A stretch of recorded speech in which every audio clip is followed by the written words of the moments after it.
સમયે અમદાવાદમાં રહેતા હતા। બાંગ્લાદેશીઓની ડિપોર્ટની કામગીરી છે તે પણ હાથ ધરવામાં આવી છે।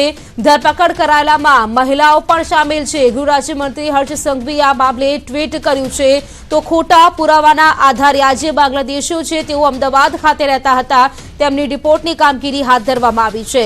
जानकारी साथ संवाददाता नवीन झा जोड़ाई गया है। नवीन, 11 જેટલા બાંગ્લાદેશીઓની ધરપકડ કરવામાં આવી છે। આ મામલે જાણકારી શું છે વધુ?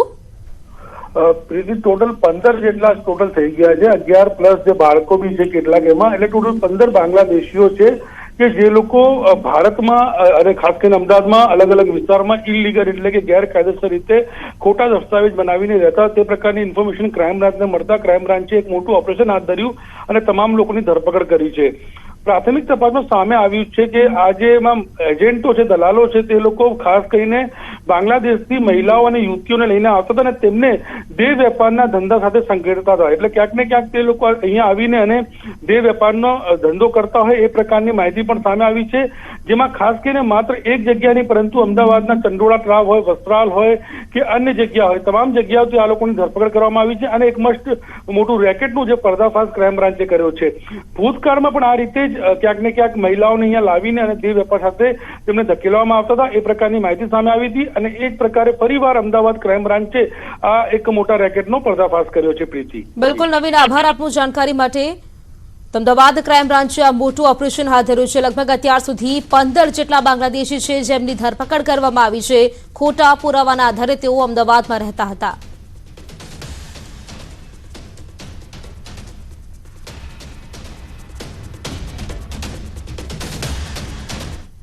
અને હવે નજર કરીશું સમાચાર સુપરફાસ્ટ પર। તો સુરતમાં શંકાસ્પદ રિક્ષાનો પીછો કરતા 2 પોલીસ કર્મચારીઓ પર હુમલો, 2 કોન્સ્ટેબલને દંડાથી માર મારવામાં આવ્યો। વિડીયો વાયરલ થતા પોલીસે વડોદરાથી 2 હુમલાખોરોની ધરપકડ કરી 2 ફરાર થયા। અઠવા પોલીસ મથકની હદમાં બની હતી આ ઘટના।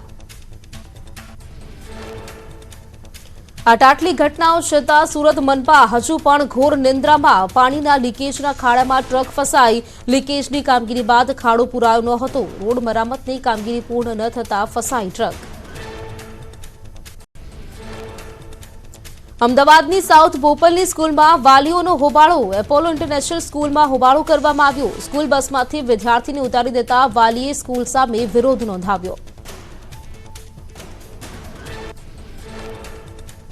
સૌરાષ્ટ્ર યુનિવર્સિટીના વીસી વિવાદમાં સપડાયા। ડોક્ટર ઉત્પલ જોશીએ કાર પર સાયરન લગાવતા વિવાદ સર્જાયો। સાયરન માટે મંજૂરી લીધી છે કે નહીં તે બાબતે સવાલો ઉઠ્યા। થોડા દિવસ અગાઉ જ વીસી તરીકે કરાઈ હતી નિમણૂક।